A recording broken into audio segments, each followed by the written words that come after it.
Las enfermedades articulares.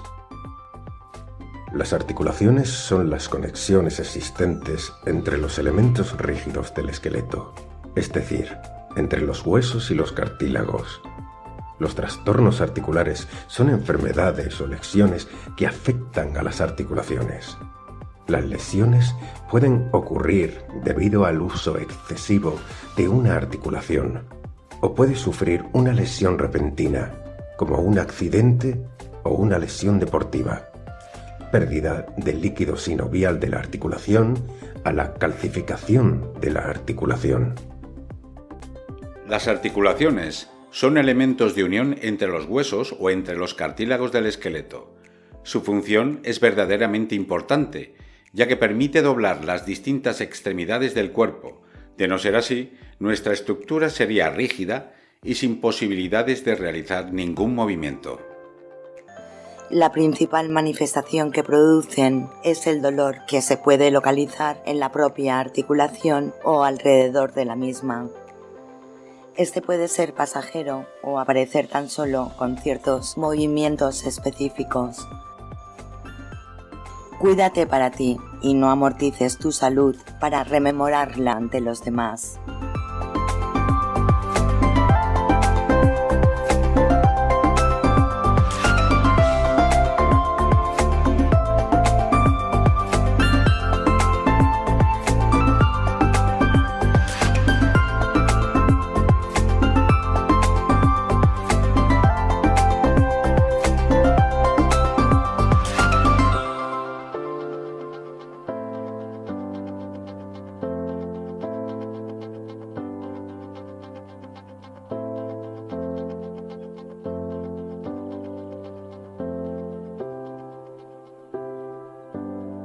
Sí, ¿qué tal? Buenas noches. ¿Qué tal, Mila? Hoy tenemos un programa muy interesante. Vamos a tratar sobre la enfermedad articular. ¿Qué es la enfermedad articular y cómo se desarrolla? Bien. Aquí hay muchos factores que influyen, ¿no? En principio hay que explicar pues que las articulaciones son elementos de unión entre los huesos o entre los cartílagos del esqueleto y que hay multitud de factores que influyen en el desarrollo de este tipo de enfermedades o desgastes o deterioros, ¿no? Hay factores de predisposición, de herencia, que, bueno, de alguna manera pues también conllevan la expresión genética y los vicios o hábitos o estilo de vida que llevan las personas que han padecido estas enfermedades. Con lo cual, cuando se dice que es de herencia, pues bueno, es una herencia relativa, ¿no? Porque se ha heredado todo. En realidad se ha heredado el estilo de vida, el tipo de alimentación y esa predisposición de la expresión genética, ¿no? Luego también hay otros tipos de daños que son desgastes producidos por la edad, ¿no? Los años conlleva, queramos o no, pues una pérdida de la regeneración de los tejidos, una disminución, ¿no? Y también una disminución de la nutrición, ¿eh? Entonces, principalmente por falta también de actividad, ¿no? La gente pues se mueve menos y hay que explicar una cosa, y es que salvo que sea un exceso, como hacen pues algunos deportistas, ¿no? Un exceso de estímulo, de actividad en las articulaciones, y esto pues pueden dañarlas, generalmente se deterioran mucho más rápido por la inactividad que por la actividad normal, o una actividad incluso superior a lo normal, ¿no? Pero no excesiva, ¿no? Como algunos deportistas de los que hacen grandes salvajadas, ¿no? En ese sentido, ¿no? Luego, lo que decía de las deficiencias nutricionales, hay muchos factores que influyen, ¿no? Tengamos en cuenta que los tejidos se generan a partir de nutrientes específicos, ¿no? Y cuando estos no los dispone el organismo, pues el desgaste es mucho mayor. Por ejemplo, las articulaciones requieren sulfato de glucosamina, sulfato de condroitina, minerales como calcio, magnesio, colágeno, ácido hialurónico, un amplio etcétera de nutrientes que participan en en el mantenimiento y en la reparación en un momento determinado del desgaste natural que tiene, ¿no? Claro, ¿qué pasa? Que con la edad, pues muchas personas, yo siempre he dicho que la masticación es fundamental, pero muchas personas ya mayores tienen una deficiencia en la dentadura y, aunque la lleven, postiza, pues no pueden ejercer la presión necesaria para romper estructuras proteicas y fibrosas, no las quimifican, no las hidrolizan correctamente y la extracción de nutrientes pues es escasa o disminuida, de tal manera que no hay un aporte suficiente para poder generar la reparación o el mantenimiento simplemente de esos tejidos, ¿no? Que son la membrana sinovial, el líquido sinovial que producen estos tejidos y las membranas cartilaginosas en su conjunto, ¿no? Ese tejido, pues, que es el que está entre los huesos, vamos a decirlo así, como lubricante y como almohadilla, ¿no? Para que no roce hueso con hueso, pues se va desgastando, va perdiendo su densidad y evidentemente esa es otra causa. La otra causa que podríamos hablar sería la obesidad, ¿no? O la sobrecarga, ¿no? que se genera en las articulaciones. Cuando la obesidad es principalmente las rodillas y la cadera lo que más sufre y se desgasta más rápidamente, que tiene capacidad aún incluso estando bien nutrido, pero generalmente un obeso está obeso porque está mal nutrido además, ¿no?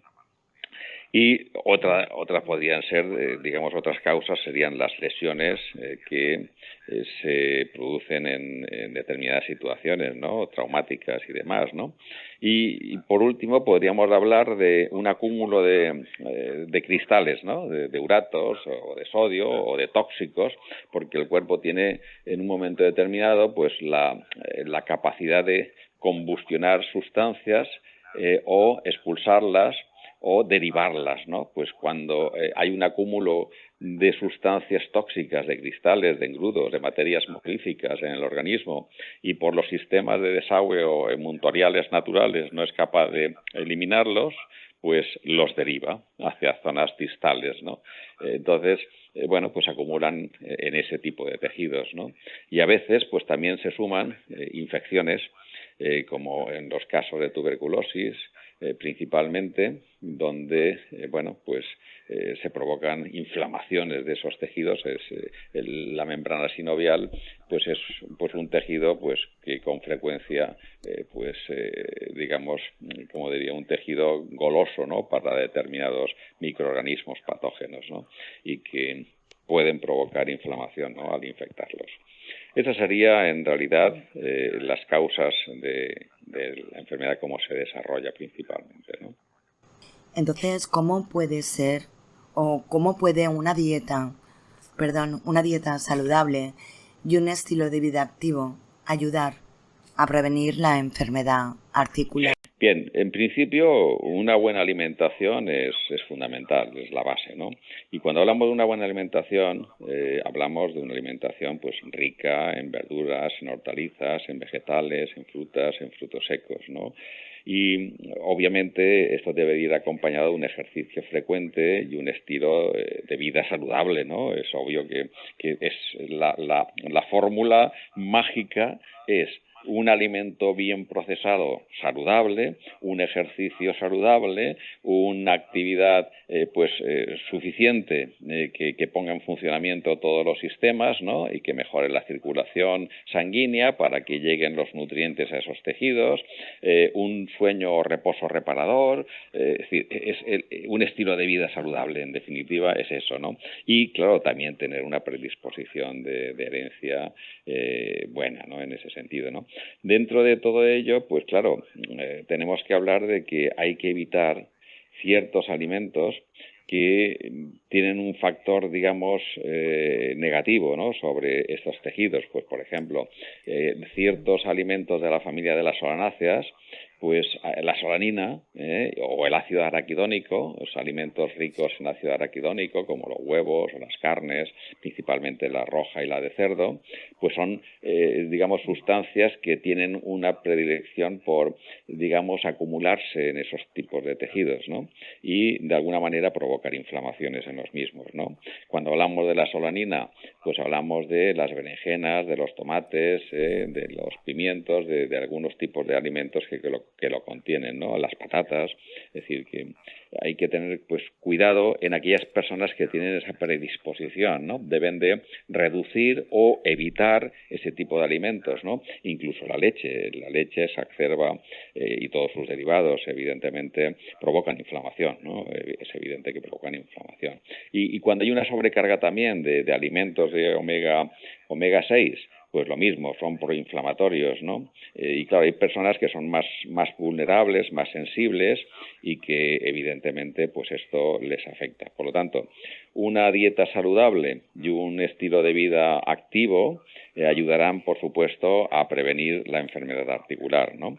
Es eso, pero es un conjunto de factores, ¿no? No solamente es el tipo de alimento, sino el proceso de ese alimento y el ejercicio, el tipo de ejercicio, ¿no?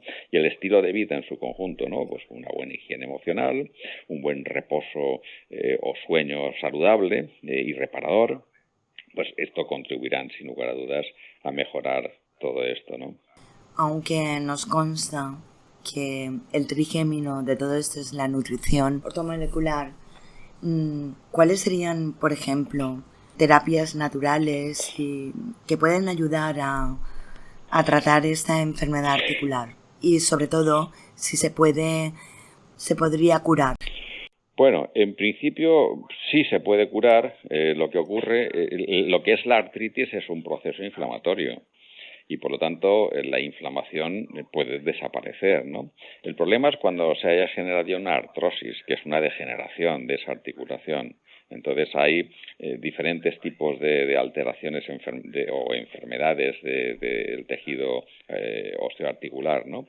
Y por lo tanto, hay que ver cada situación, ¿no? Pues por ejemplo, si nos encontramos con una situación de gota, que hay una cantidad de acúmulo de cristales, si no ha llegado a degenerar el tejido, pues bueno, o tiene todavía, es decir, no ha llegado a una fase de no retorno, tiene la capacidad de regenerar, porque están cosidos por células vivas. Perdón, ¿eso se puede saber? Si ha llegado a un punto... Sí, se puede saber si existe una sinovitis, si es una artritis por depósito de cristales, si existe una espondiloartritis anquilopoyética, o si existe también otros tipos de patología, que es una artritis, una artrosis, un reumatoide, de artritis psoriásica. Es decir, que hay multitud de etiquetas, vamos a llamarlo así, ¿no? Es decir, y la artrosis, que es digamos, la degenerativa, ¿no? La que destruye ya el tejido, ¿no? Entonces, cada una de ellas pues tiene una característica y luego cada persona tiene una individualidad bioquímica y no le afecta lo mismo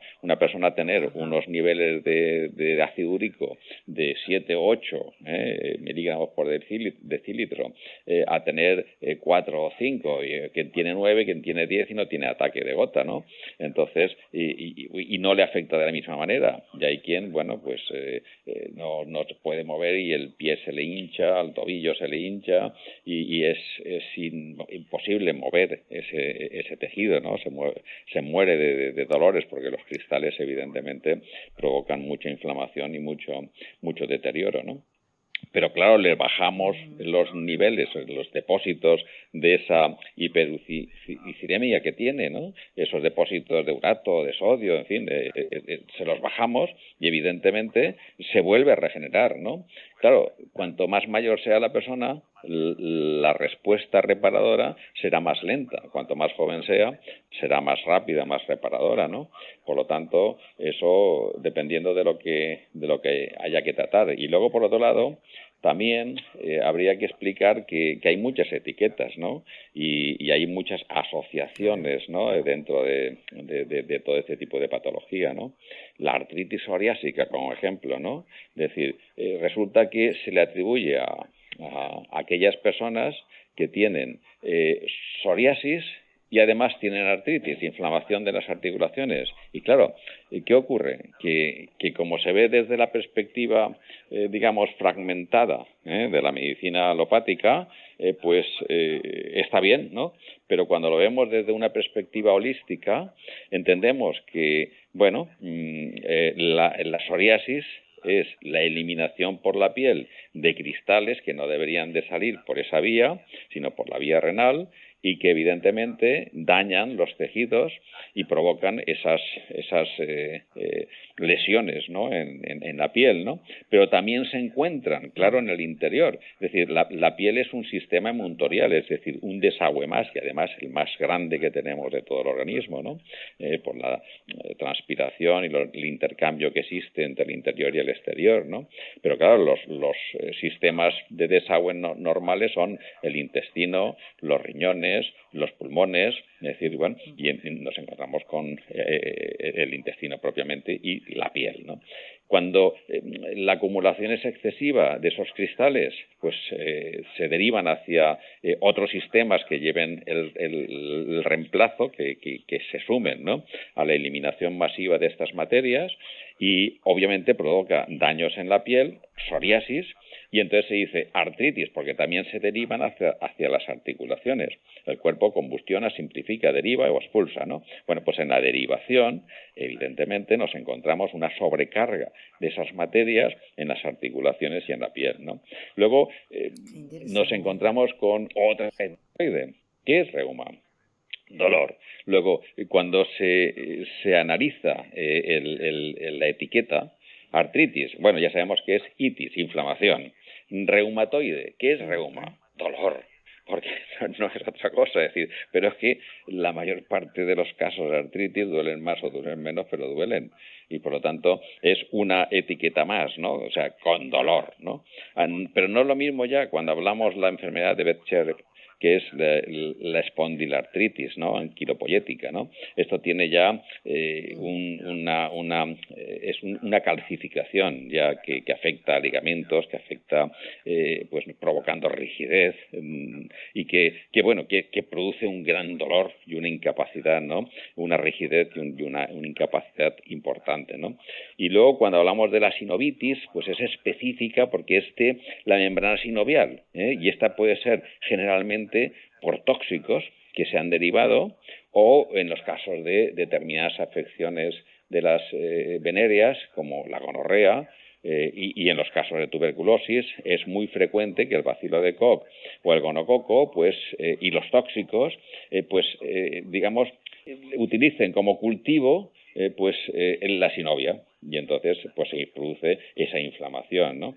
Y está luego pues la artritis por los depósitos de cristales, que es la gota, y luego lo último, la artrosis, ¿no? Que ya la degeneración de la articulación, ¿no? Pues muchas veces nos encontramos en el que la membrana cartilaginosa se ha degenerado, la membrana sinovial lo mismo, ya no hay líquido sinovial y el hueso está rozando con el hueso, y por lo tanto el dolor es ya incapacitante, y ahí poco se puede hacer. Se puede paliar los síntomas, ¿no? Pero poco podemos hacer porque es evidente que ya se ha llegado a una fase de no retorno, se ha degenerado ya ese tejido. Lo mismo que cuando en las vértebras, pues un cojinete intervertebral con su núcleo pulposo se desgastan, y entonces una vértebra se suelda a la otra. Ahí es imposible ya generar un cojinete intervertebral, generar esa almohadilla, ¿no? Ya se ha degenerado y es incapaz, ¿no? Del cuerpo de volverlo a regenerar, ¿no? O sea que hay situaciones que varían mucho, ¿no? Y bueno, hay que verlo en función de esas etiquetas o esa situación, pero siempre hay que verlo que desde una perspectiva holística, es decir, el cuerpo es una unidad funcional, una unidad de plan, ¿no? Y como tal hay que ver qué está afectando, porque siempre multifactorial, son muchos los factores que influyen, ¿no? En la sobrecarga, en la degeneración o en la disfunción, ¿no? Que provocan de un sistema que a su vez como el cuerpo, ya lo he dicho, es una unidad funcional, Pues bueno, pues muchas veces esto es como una orquesta, ¿no? Pues un instrumento o un músico con su instrumento desafinan y bueno, pues a veces no se nota cuando hay muchos más instrumentos que llevan mucha iniciativa y bueno, pero cuando se trata de un grupo fuerte, por ejemplo, los clarinetes o los saxofones o las trompetas o los violines ya desafinan, pues entonces ya la cosa ya se nota. Pero claro, están afectando a la unidad de plan, a la unidad funcional de toda la orquesta y la obra que se está interpretando, ¿no? Entonces, más o menos de una forma ilustrativa que se pueda entender, ¿no? En definitiva, eso es lo que puedo decir. ¿Cuáles son los efectos secundarios de tratamientos médicos ortodoxos convencionales Bien. para la enfermedad articular y cómo se puede comparar con otros tratamientos y cómo se puede, bueno, más o menos ya has explicado que hay que estudiarlo y analizarlo como una especie de proyecto conjunto para saber exactamente qué es? Bien. Pero los efectos secundarios de los tratamientos médicos convencionales, a ver si... Vale, perfecto. Normalmente hay dos tipos de tratamientos.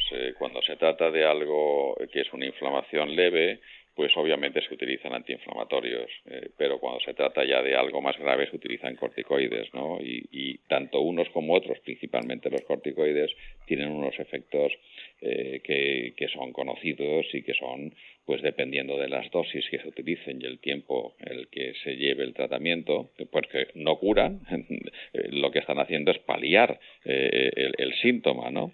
Enmascarar, digamos, la respuesta que el organismo provoca como dolor, ¿no? Ante una degeneración, ante una inflamación, ante un proceso, digamos, morboso, ¿no? De ese tejido, ¿no? Entonces, claro, ¿qué pasa? Que pues la mayor de las veces, pues bueno, se puede dar un tratamiento con antiinflamatorios leves, ¿no? Incluso opiáceos, y bueno, se consigue enmascarar durante un tiempo ese dolor, pero en la mayor parte de los casos no se enmascara nunca. Es, digamos, paliarlo y hay que continuamente tomar ese tipo de fármacos, ¿no? Inhibidores, ¿no? De los leucotrinos inflamatorios y otros tipos de, digamos, de reacciones que tiene bioquímicas el cuerpo para provocar esa respuesta, ¿no? Inflamatoria o de dolor, ¿no? Entonces, ¿qué pasa? Que eso no cura. Eso tiene unos efectos a corto o largo plazo, dependiendo de la capacidad digamos, de metabolizar los residuos de ese fármaco, y pueden provocar daños renales o pueden provocar daños de mucho tipo, ¿no? Entonces hay que tener cuidado. Una cosa es tratar y otra cosa es curar.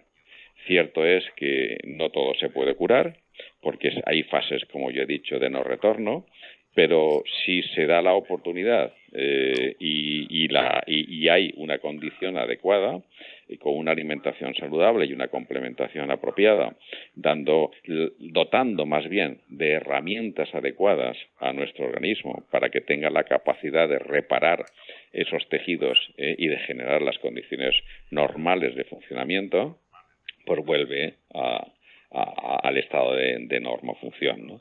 Y por lo tanto desaparece la propia enfermedad, ¿no? O sea que las causas, las causas. Se puede tratar que no sea con un tratamiento médico. Por supuesto, por supuesto. No llegar a nivel antiinflamatorio, nivel corticoides. Bueno, hay situaciones en las que el dolor es tan intenso que bueno, pues se puede permitir que hayan sustancias, ¿no? Que ayuden también a inhibir, ¿no? Mientras se hagan otras cosas que contribuyan verdaderamente a reparar el daño. Pues por ejemplo, en los casos en los que se ha llegado ahí, primero lo que hay que hacer es buscar las causas, porque como he dicho, son siempre multifactoriales, ¿no?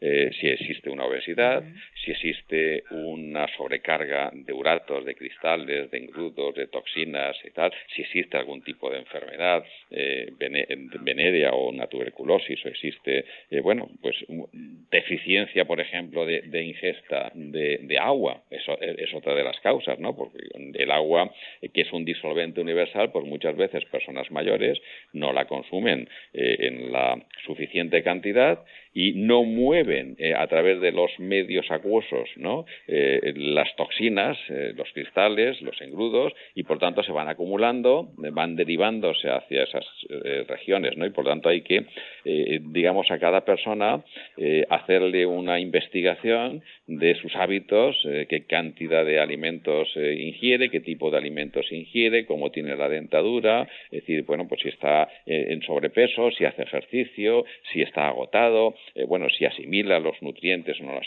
asimila, porque siempre hemos explicado que una cosa es estar alimentado y otra cosa es estar nutrido. Nuestro cuerpo solamente se nutre de lo que asimila y no de lo que comemos.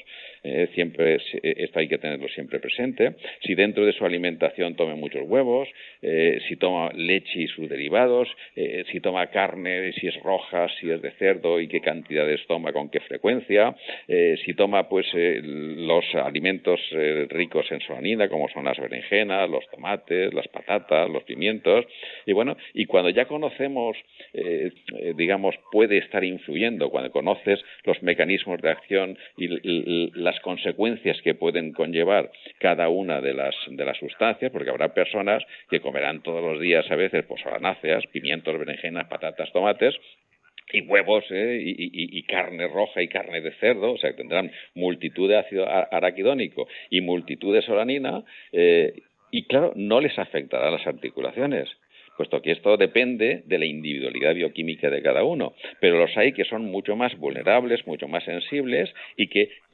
coman un trozo de pimiento o una berenjena o unas patatas y le afectan, y la leche y les afecta, los derivados lácteos les afecta, ¿no? Entonces hay situaciones de artritis que yo he llegado en situaciones muchas veces a pensar, prefiero tratar un cáncer antes que una artritis de estas que son tan extremas, ¿no? Que son tan inflamatorias y son tan difíciles. Se han generado ya unas respuestas que son como ya denominadas autoinmunes, que en definitiva, cuando se etiquetan como autoinmune, una artritis autoinmune, vamos a ponerlo así, es que evidentemente existen anticuerpos que están destruyendo, atacan al propio tejido, aparentemente, sin reconocerlo como propio, ¿no? Vamos a decirlo así, de esta forma, ¿no? Que la gente lo pueda entender, ¿no? Bueno, pues en realidad no están atacando al propio tejido, o sí, porque en realidad lo que están atacando es las sustancias tóxicas. No lo reconocen porque ese tejido es como una alfombra llena de basuras, llena de suciedad. Y entonces, claro, el cuerpo utiliza una serie de detergentes que intentan limpiarla, ¿no? Y dañan las fibras de esa alfombra, de ese tejido. Entonces, claro, se produce una retroalimentación inflamatoria y son procesos realmente, con una inflamación constante y con una degeneración continua y con un daño realmente impresionante, ¿no? Yo he visto casos que son terribles, ¿no? Y claro, una vez se ha, digamos, generado esa respuesta, cuesta mucho en algunas personas volver a la normofunción, volver a restablecer la normofunción. Pero en realidad, en todos los casos, lo primero que hay que hacer es averiguar cuáles son los factores que están interviniendo en la generación de esa inflamación o esa degeneración. Entonces, porque incluso hay situaciones en las que se llega a la degeneración sin un proceso de inflamación, al menos que se haya percibido por la persona, ¿no? Vemos muchas veces personas, hombres y mujeres, pero más mujeres que hombres, con los dedos de las manos deformes, ¿no? Entonces, torcidos, engrosados, es decir, pero no han tenido procesos inflamatorios, se han ido degenerando, se ha producido una artrosis degenerativa sin tener una artritis propiamente, ¿no? Y tenemos casos de artritis que llevan muchos años de evolución y no degeneran en esa artrosis, es decir, aunque con el tiempo llegarían evidentemente a dañar y provocar esas lesiones ya irreversibles, ¿no?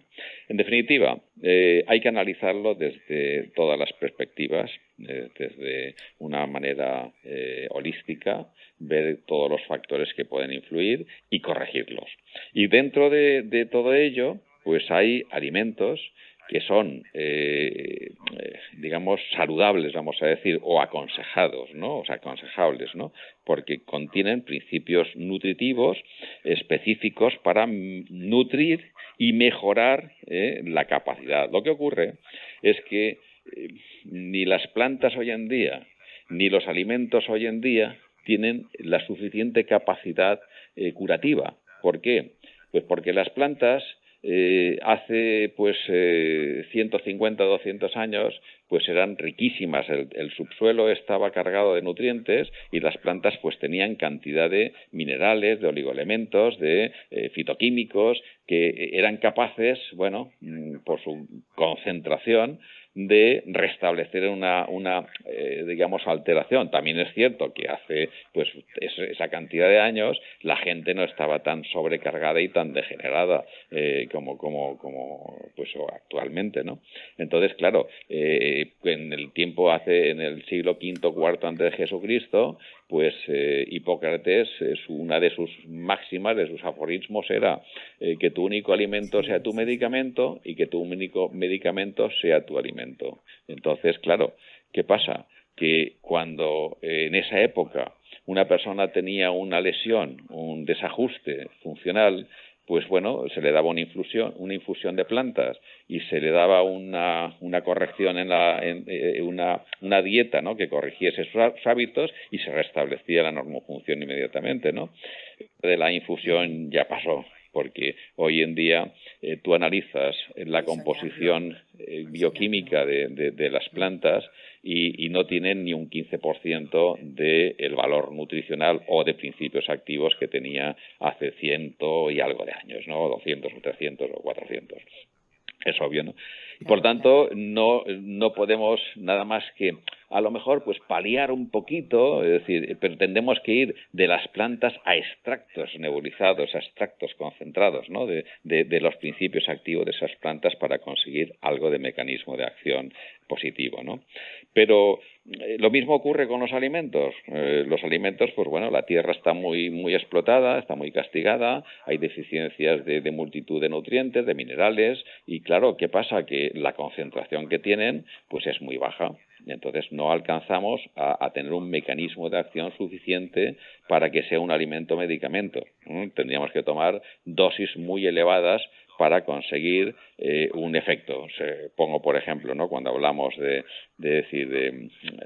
el vino contiene el resveratrol, ¿no?, que es una sustancia antioxidante, es una sustancia regenerativa, es una sustancia que rejuvenece, es una sustancia fabulosa. Muy bien, ¿qué cantidad de vino habría que tomar para que la cantidad de principios activos de resveratrol sea suficiente para que provoque esa reacción?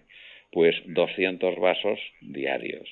¿Y qué cantidad de té habría que tomar para que fuese antioxidante efectivo, con un mecanismo de acción antioxidante efectivo? 25 litros diarios.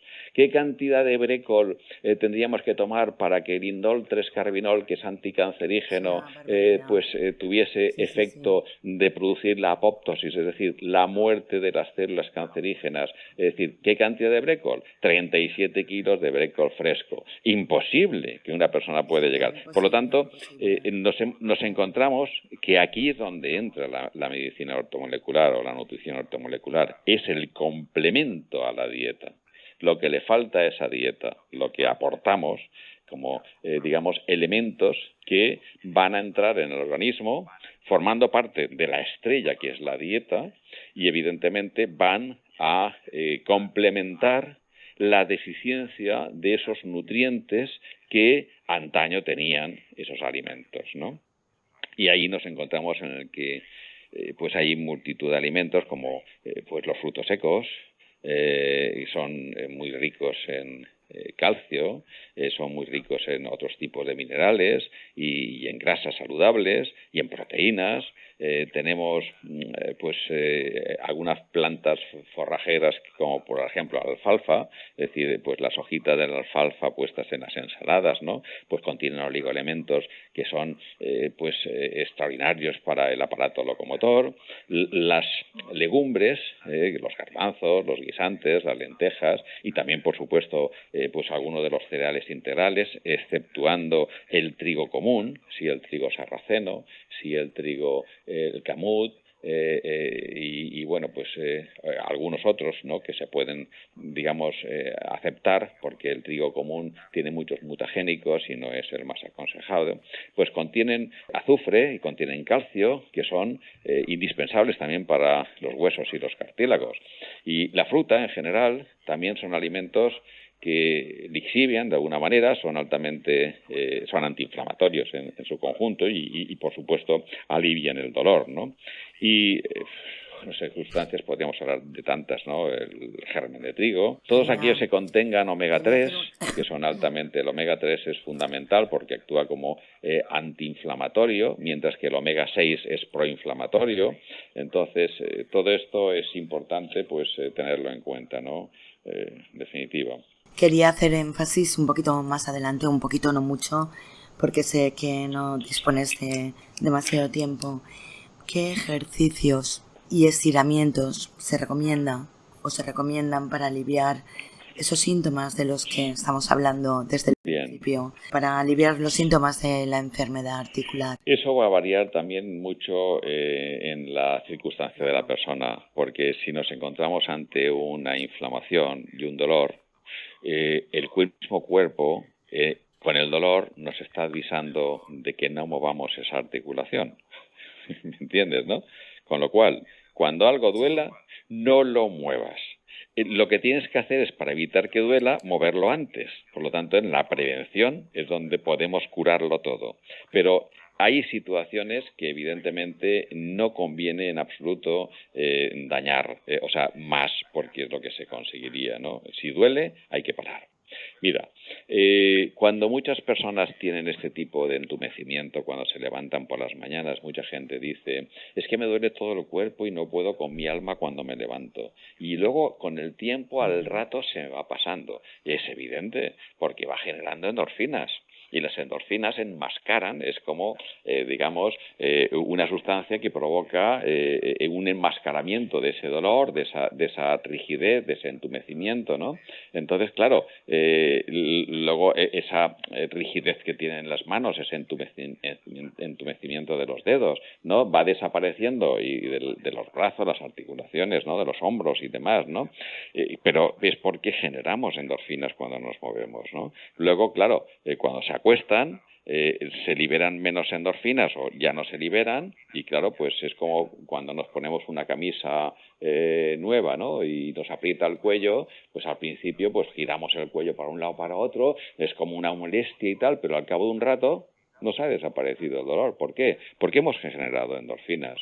Y las endorfinas enmascaran esa sensación, ¿no? De dolor, ¿no? De que tenemos, ¿no?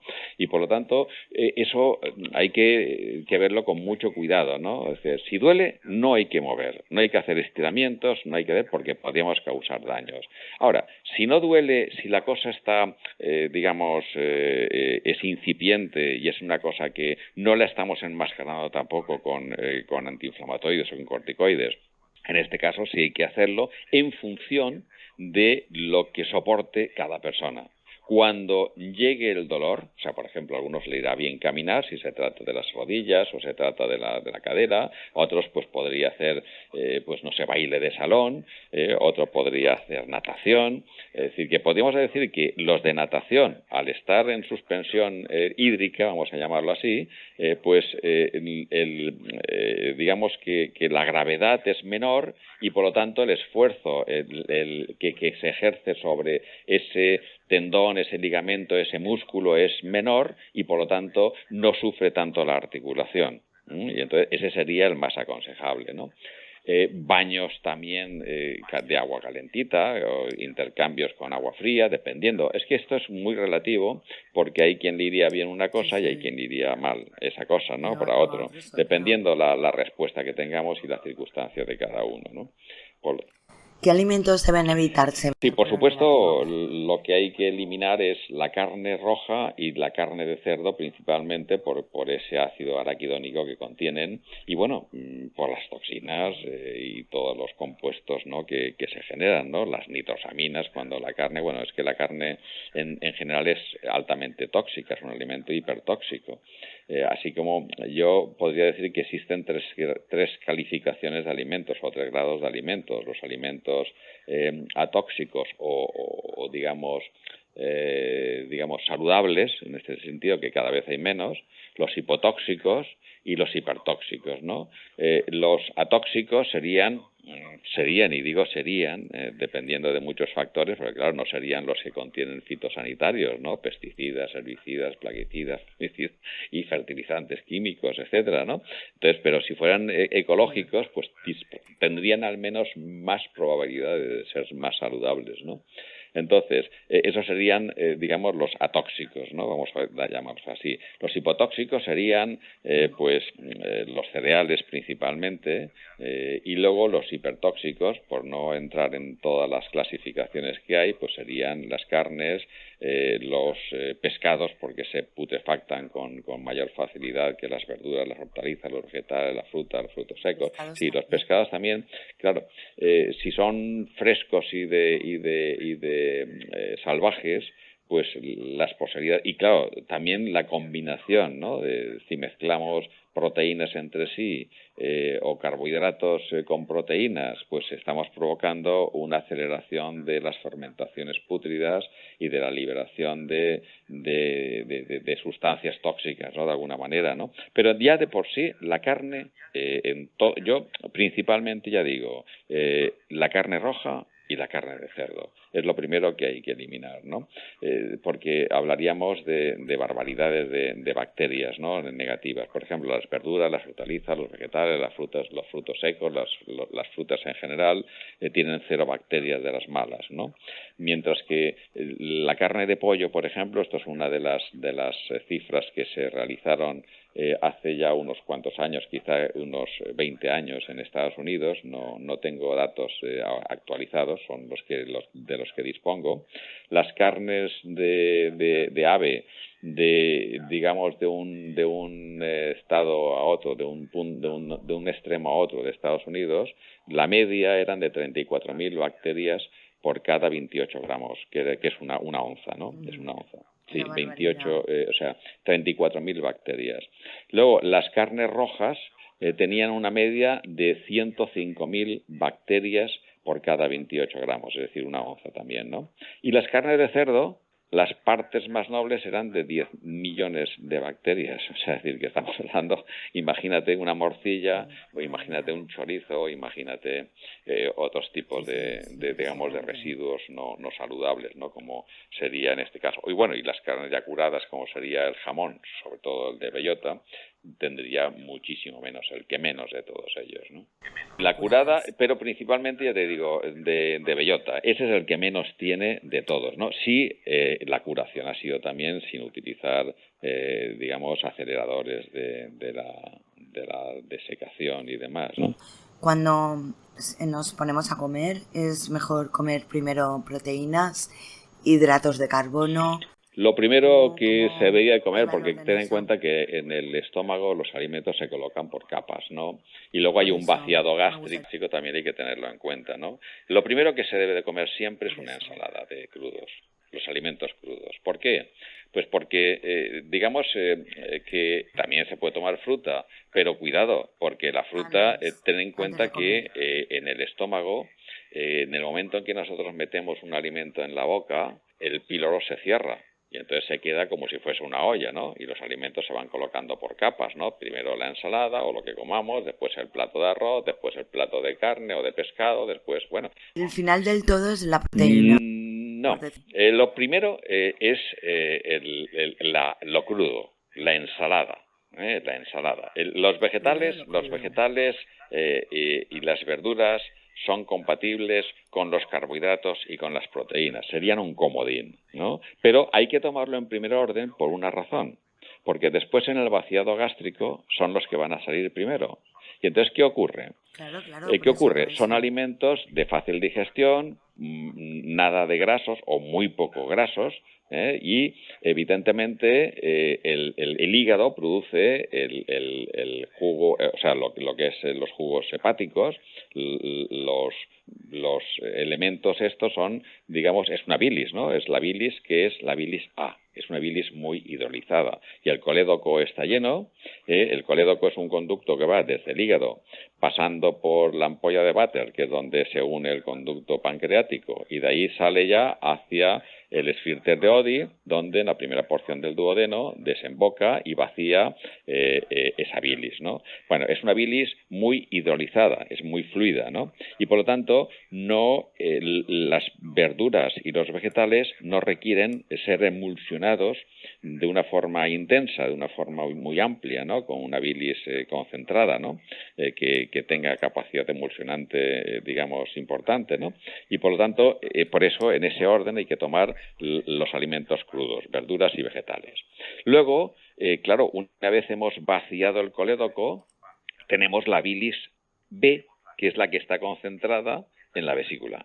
Y entonces, cuando tomamos un alimento graso, la vesícula empieza a hacer como se contrae y va vaciando a través del conducto que va desde la propia vesícula al colédoco, va vaciando esa bilis B y va llegando al intestino. Y esa sí que tiene las grasas, es decir, las proteínas que llevan grasa y demás, ¿no? Y por tanto, es el orden siguiente, es decir, sería pues las carnes, los pescados y los carbohidratos. Después de los crudos, también tengamos en cuenta que cada alimento tiene un tiempo, vamos a llamarlo, de cocción en el estómago. Y por lo tanto, carbohidratos con proteínas, cuando digamos que en el proceso gástrico, en el proceso, digamos, de digestión gástrica, en el que ahí participan jugos gástricos,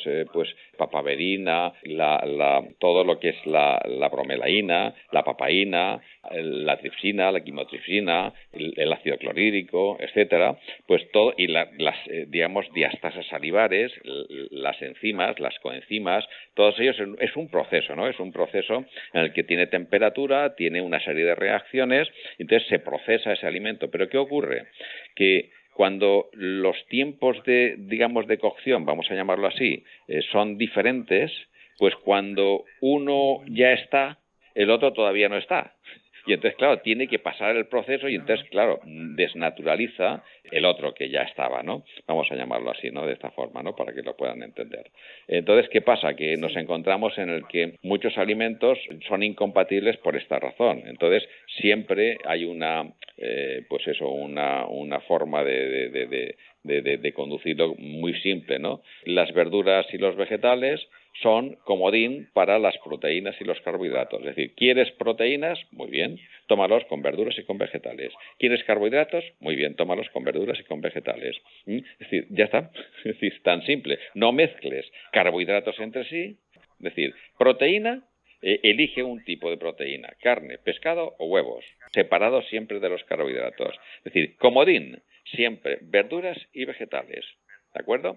Bien, tú puedes elegir tomar proteínas, carne, pescado o huevos, o, digamos, cualquier otro tipo de cereal, el que quieras, ¿no? Entonces, se trata de eso, de no mezclar, ¿no? Para facilitar los procesos digestivos. Esto lo hemos dicho otras veces, pero hoy lo estamos diseñando de forma piramidal.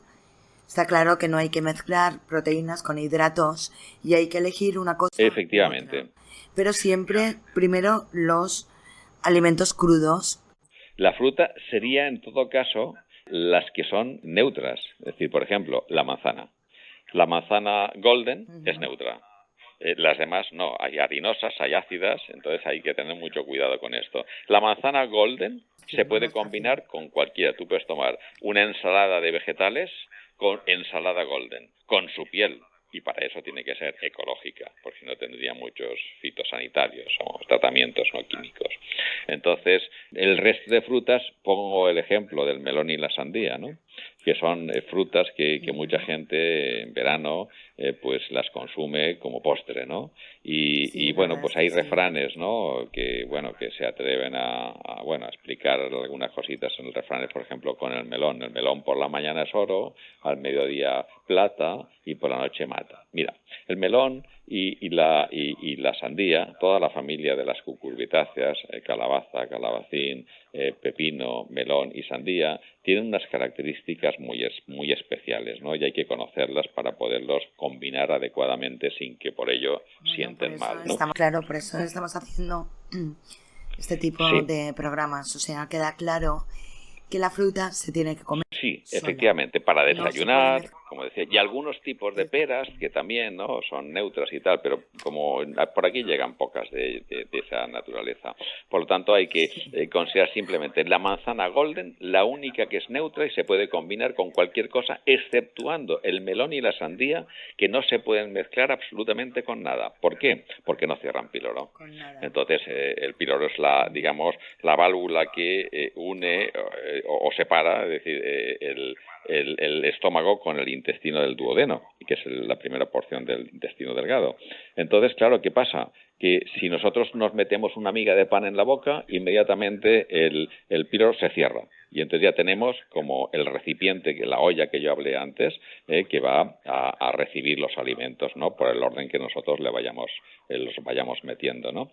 Entonces, ¿qué pasa? Que si nosotros comemos la ensalada, vamos a ponerlo en el orden correcto, y después o carbohidratos o proteína, y después nos encontramos con el melón y la sandía. ¿Qué pasa?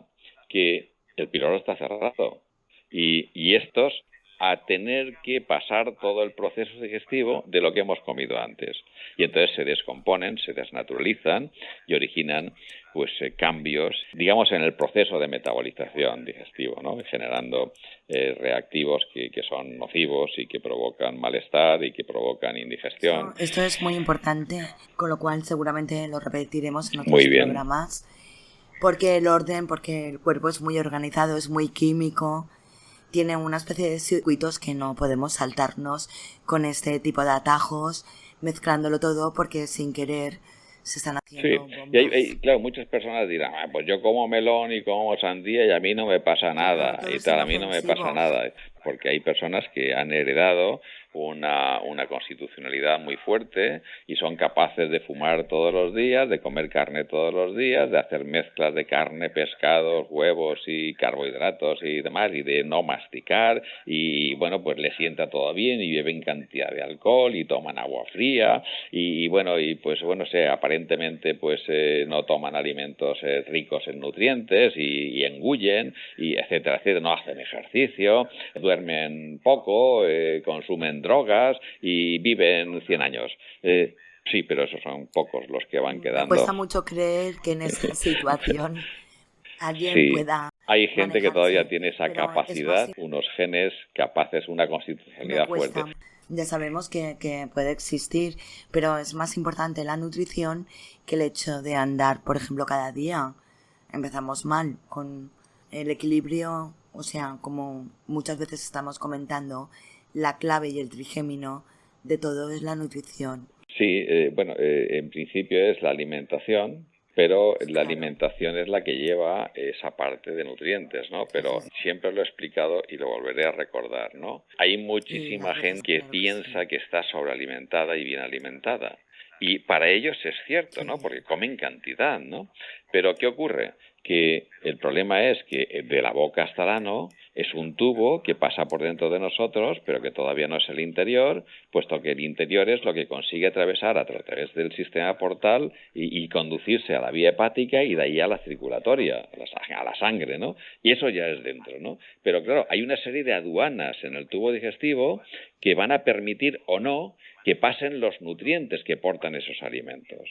Si nosotros tomamos mucho alimento, que es la acción voluntaria de elegir qué queremos desayunar o qué queremos comer, ¿no?, y en qué momento, eso es una acción voluntaria, nosotros, muy bien, podemos decidir qué queremos comer y a qué hora, ¿no? Muy bien, pero en función de cómo lo procesemos mecánicamente con la dentadura y Luego, los jugos gástricos, pancreáticos, hepatobiliares, las enzimas, las coenzimas, todo lo que participa en ese metabolismo, la aportación de sangre para dar temperatura en toda la vascularidad abdominal, las condiciones óptimas hormonales, etcétera, van a depender de todos estos factores, el que la extracción de los nutrientes, es decir, puesto que muchas veces, bueno, no se mastica correctamente, pero tenemos los jugos gástricos, que tenemos, en este caso, los pancreáticos, las lipasas, las amilasas, las proteasas, las celulasas, que contribuyen, son grandes enzimas, vamos a llamarlas rompedoras, ¿no?,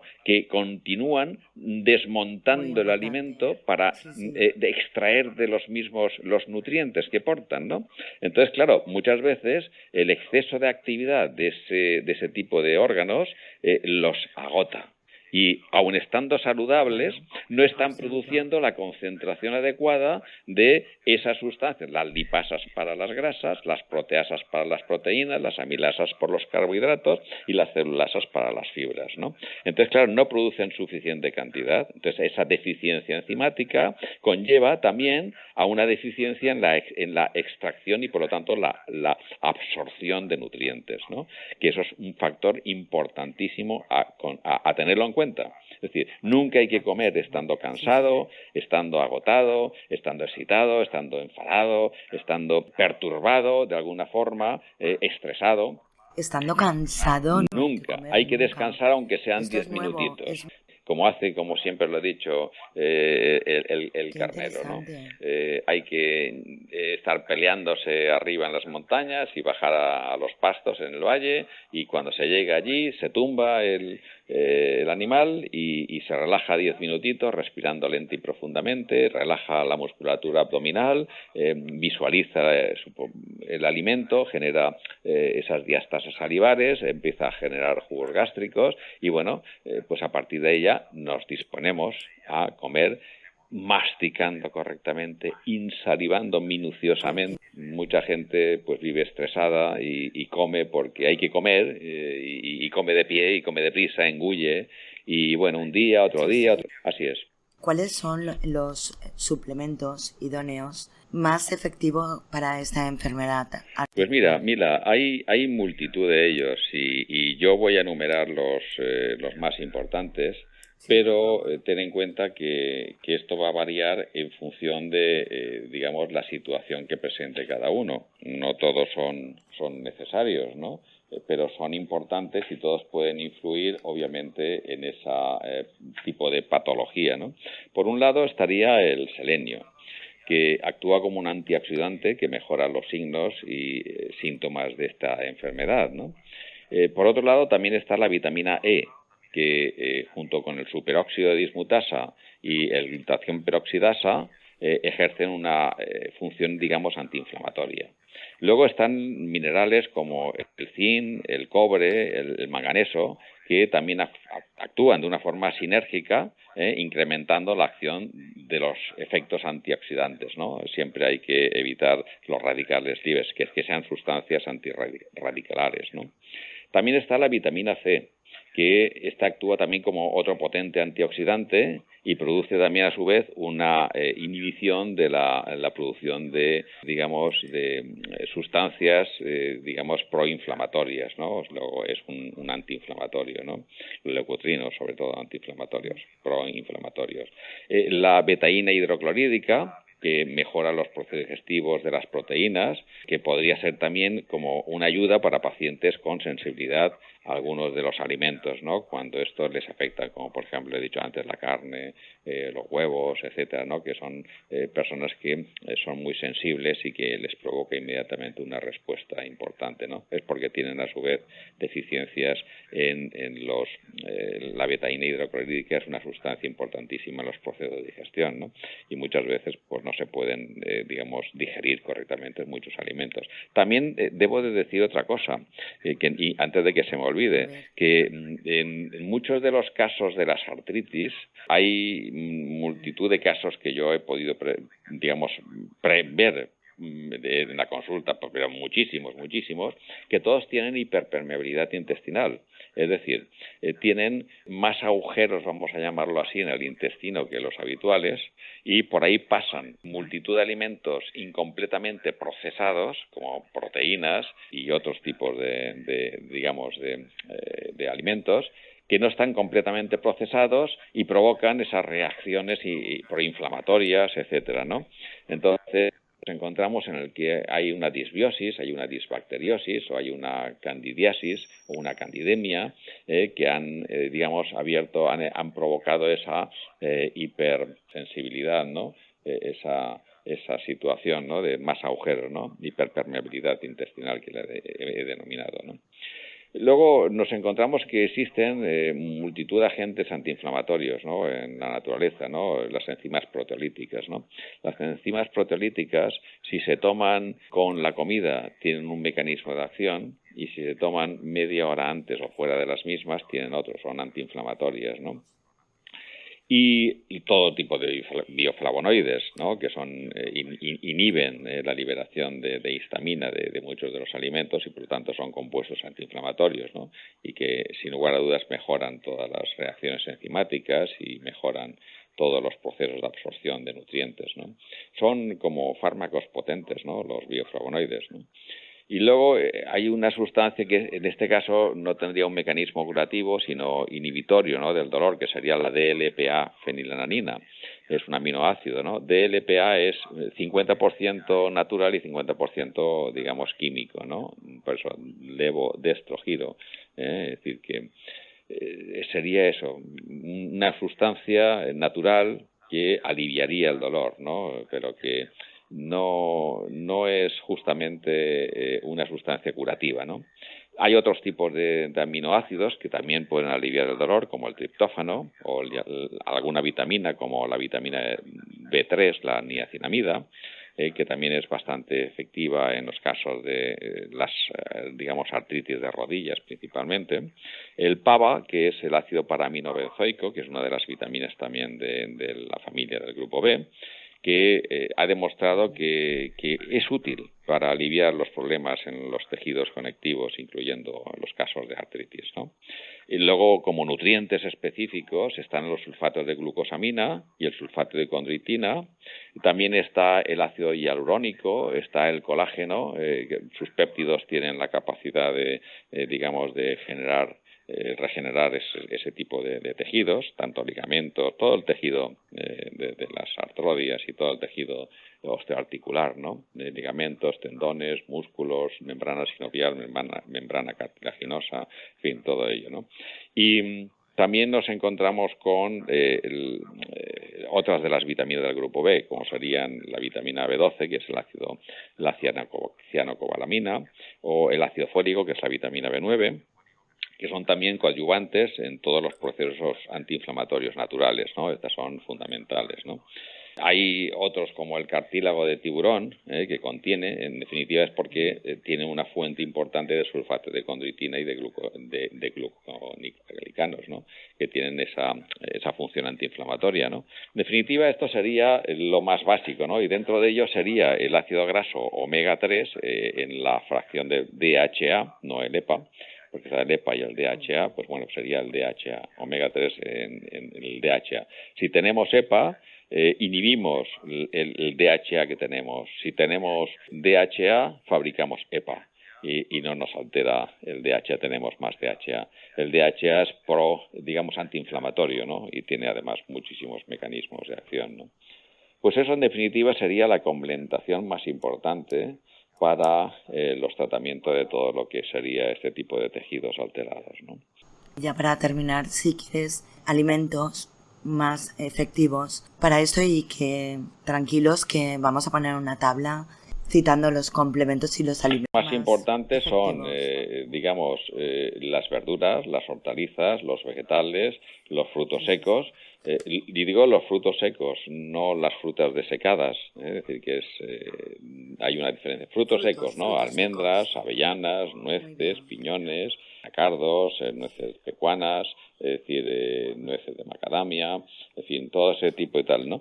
Y principalmente crudos, obviamente, ¿no? Porque si lo estamos tostando, estamos ya desnaturalizando sus grasas, ¿no? Sus ácidos grasos. Y como dije antes, evitar que, por un lado, las carnes, principalmente las rojas y las de cerdo, evitar la leche y todos sus derivados, evitar en los casos en los que ya haya, digamos, sintomatología, pues los huevos, todo tipo de azúcares, sobre todo el azúcar blanco, que ¿Los huevos te refieres a la Ah, todo, yema? todo, Porque todo. la clara, El huevo a en sí todo. mismo, tanto la clara como la yema, el huevo cuando se consume se debe de consumir completo, puesto que digamos que los biocatalizadores de uno están en el otro y los del otro están en el otro, digamos juntos, ¿no? No como hacen muchos atletas o muchos deportistas o muchos que Sí, efectivamente se toman las claras porque es últimamente. una fuente de proteína y es cierto, pero se la toman cruda y no saben que la van a evacuar exactamente igual, no se va a metabolizar. Hacen un batido y le meten las claras crudas, ¿no? Por ignorancia, ¿no? Entonces tiene que estar coagulada, ¿no? Para que se pueda metabolizar. Pero claro, para que tenga los biocatalizadores están en la yema y por lo tanto uno complementa al otro, ¿no? Se tiene que tomar juntos siempre, ¿no? Bien, ya hablaba también de eliminar los pimientos, las berenjenas, las patatas y los tomates, ¿no? Por la cantidad de solanina, es decir, unos porque son ladrones como el azúcar blanco de nutrientes y minerales, principalmente el calcio, y los otros porque la cantidad de componentes que en este caso solanina tienen los de la familia solanáceas, pues provocan una serie de reacciones y enfermedades, digamos, articulares, ¿no? La leche porque se ha demostrado todos sus derivados que producen proceso inflamatorio, contribuyen a provocar inflamación, lo mismo que el tema de las carnes por el ácido araquidónico que hemos hablado, ¿no? Y en cuanto a alimentos saludables, pues hemos hablado de los frutos secos, hemos hablado de la familia de las crucíferas, la col, la coliflor, la berza, en fin, todas estas son muy saludables y como otros tipos de alimentos también está el coco, que es muy saludable, tanto la leche de coco fresca, natural, como la carne de coco. El sésamo también es muy rico en calcio y es una buena fuente, ¿no? de minerales, ¿no? que contribuyen a nutrir, ¿no? El tejido óseo y todo el tejido articular, ¿no? Y uno de los oligoelementos más importantes se encuentra en la alfalfa, en esa planta forrajera, ¿no? Que las hojitas frescas pues se pueden incorporar en grandes cantidades, evidentemente, igual que el perejil, lo mismo en las ensaladas. Luego las legumbres como garbanzos, guisantes, lentejas y los cereales integrales, que contienen pues sobre todo aminoácidos azufrados y además minerales y son pues nutrientes muy buenos para el hueso y para el cartílago, ¿no? Y la fruta en general que son pues eso sustancias que contienen lixiviantes que reducen la inflamación y el dolor. También podríamos hablar de la soja que no sea modificada genéticamente. Pero, vamos, es una fuente de ácidos grasos igual que los frutos secos, ¿no? Hablamos del omega 3, ¿no? Hoy en día cada vez tienen menos cantidad, ¿no? Y claro, el mecanismo de acción de la soja sería por la concentración que pueda tener de omega 3. Por eso decía antes de la complementación, que es tan importante, ¿no? Y el germen de trigo, que también contiene omega 3, ¿no? Pero claro, esto hay que complementarlo porque nunca se puede conseguir, digamos, una actividad reparadora, ¿no? Que tenga un mecanismo de acción reparador, ¿no? El alimento. Por eso vuelvo otra vez a insistir. La complementación es fundamental y esencial y vital, ¿no? Para que se pueda contribuir a regenerar y a reparar, ¿no? Todo lo que se ha degenerado o se ha dañado o se ha provocado ya en un proceso de inflamatorio, ¿no? Esas son las bases, ¿no? En las que, teniendo en cuenta la individualidad de cada uno y las circunstancias de cada uno, hay que analizarla y bueno, pues aportarle pues aquello que más requiere esa situación, ¿no? Para poder, digamos, mejorar e incluso ya restablecer la normal función. Sí, es bastante complicado. Este programa me ha encantado. Pondremos las tablas como siempre ponemos en la descripción y tengan en cuenta que este programa es puramente orientativo e ilustrativo. Como siempre decimos, hay una individualidad orgánica que debe ser tratada por un Efectivamente, especialista. así es.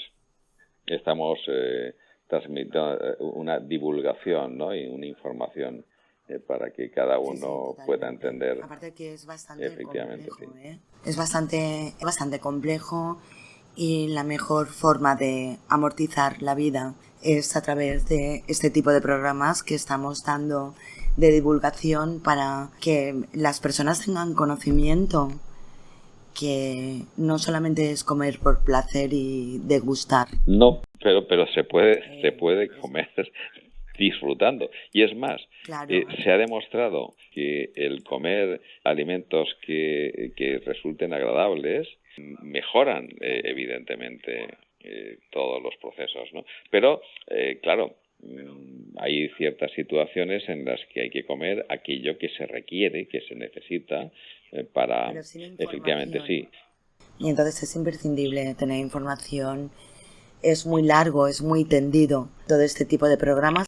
Todas las patologías que quieras las podemos tratar, pero Exacto. todas ellas Hombre, tienen pero una etiqueta, se describen con una etiqueta, o sea, claro. una etiqueta que las describe exactamente a qué órgano o a qué tejido, o a qué sistema está afectando y qué naturaleza tiene esa etiqueta, es decir, pues si es degenerativa, si es, obstructiva, si es inflamatoria, bueno, la característica que tenga, ¿no? Si es de una naturaleza o de otra, ¿no?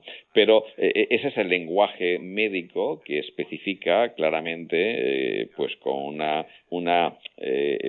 ¿cómo diría? Con una exactitud el tipo de afectación o de dolencia que tiene cada una, ¿no?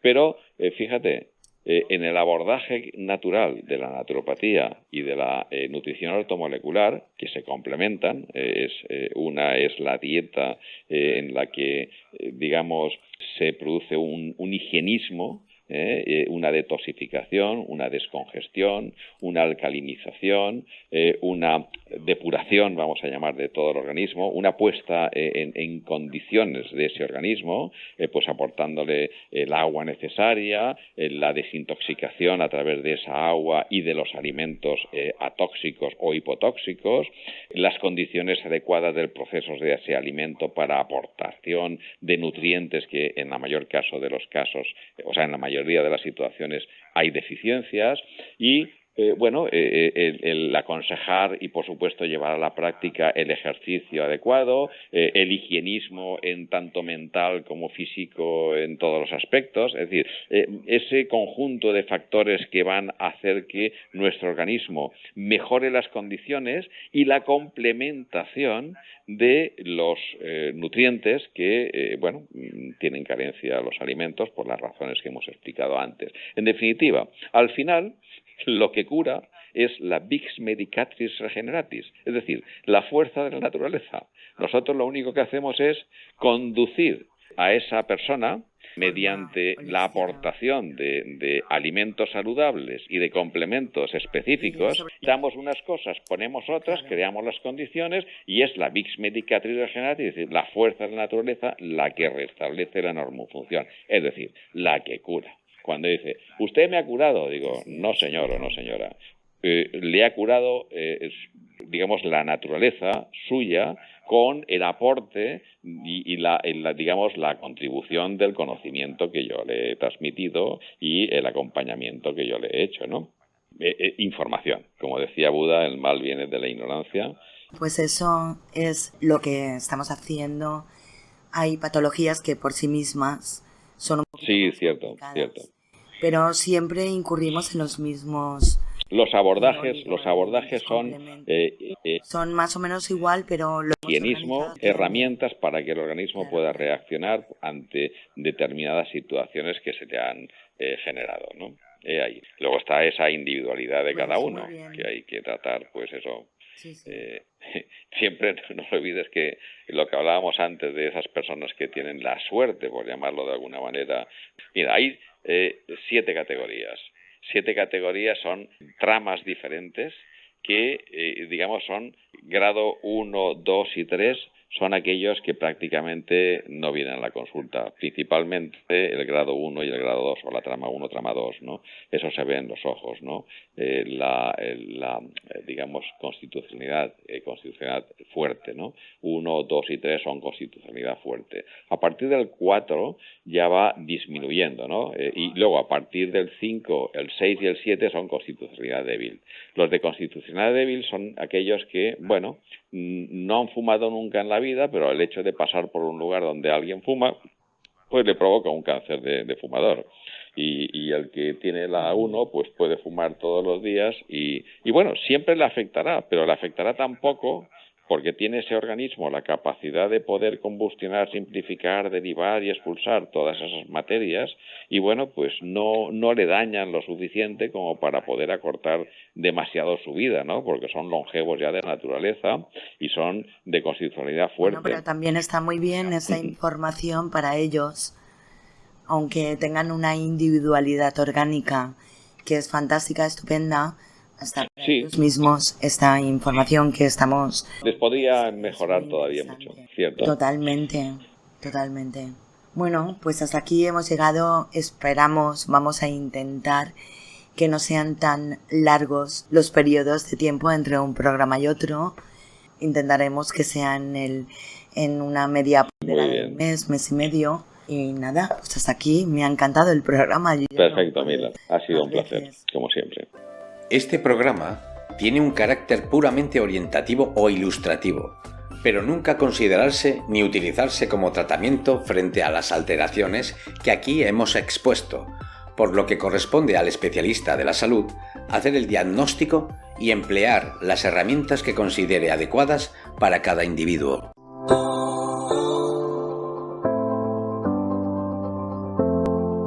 La nutrición o medicina ortomolecular utiliza sustancias que existen en el cuerpo humano de forma natural y necesarias para la vida, con el propósito de restituir el equilibrio nutricional del individuo. Estas sustancias se suministran regularmente por medio de vía oral, pero cabe también la posibilidad de suministrarlas vía endovenoso. Por lo tanto, la nutrición o medicina ortomolecular es la parte de la medicina dedicada a la rehabilitación celular, o dicho de otra forma, al restablecimiento del equilibrio químico del organismo. Dando la molécula adecuada en el momento justo, regulamos las alteraciones bioquímicas que aparecen en el organismo, permitiendo no solo tratar, sino prevenir la aparición de enfermedades. Este objetivo se consigue a través del uso de sustancias y elementos naturales como vitaminas, minerales, oligoelementos, aminoácidos, prebióticos, coenzimas, las cuales van a permitir un reequilibrio bioquímico, neutralizando estos efectos y mejorando la calidad de vida. Porque la nutrición o medicina ortomolecular se adapta a cada paciente, se acompaña siempre de un programa nutricional personalizado. Se intenta dar los nutrientes con la mayor biodisponibilidad posible. Además, cada persona tiene un equilibrio metabólico y la nutrición ortomolecular tiene la misión de que cada individuo alcance su mejor forma de salud a partir de su individualidad bioquímica. La nutrición o medicina ortomolecular se utiliza cuando queremos suplementar y ayudar a pacientes con déficits específicos, regular funciones biológicas, corregir déficits nutricionales crónicos provocados por una dieta pobre en nutrientes, actividad física, biología, tóxicos como el tabaco, polución ambiental, estrés. Los déficits crónicos o subclínicos suelen pasar desapercibidos y sin tratamiento correspondiente. Sin embargo, están relacionados con la aparición y la gravedad de ciertos síntomas triviales como cansancio, dolores, infecciones crónicas, dermatitis, hasta enfermedades más severas como el cáncer, el envejecimiento o enfermedades degenerativas. Mantener una nutrición óptima, previniendo enfermedades, desintoxicación y drenaje, la aplicación de tratamiento ortomolecular cuando la enfermedad se encuentra todavía en la fase celular o antes, es decir, cuando todavía es funcional, es una forma de aplicar preventivamente la nutrición ortomolecular. El doctor en naturopatía, José Ramón Llorente, nos ofrece un largo ciclo de programas de radio mensuales de nutrición ortomolecular, medicina ortomolecular, por supuesto desde radiosapiens.es.